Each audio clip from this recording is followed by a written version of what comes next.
در این هنگام مردی از نقطه دوردست شهر شتابان آمد و گفت: ای موسی، بزرگان شهر برای کشتن تو به مشورت نشستند. از شهر خارج شو که من خیرخواه توام.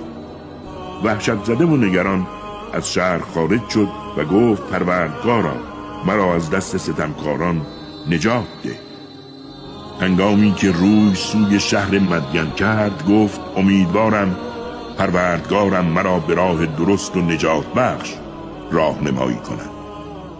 وقتی به چاه آب شهر مدین رسید، گروهی از مردم را دید که چهارپایان خود را آب می‌دهند و در کنارشان دو زن را دید که مشغول گوسفندان خویشند. به آنها گفت: کار شما چیست؟ آن دو زن گفتند: ما گوسفندان را آب نمی‌دهیم و منتظریم که چوپانها همگی گوسفندان خود را بازگردانند، بدان که پدر ما شیخ کبیر است. موسی گوسفندان آنها را آب داد، سپس به زیر سایه‌ای رفت و گفت: پروردگارا، هر خیری که نصیبم کنی به آن محتاجم.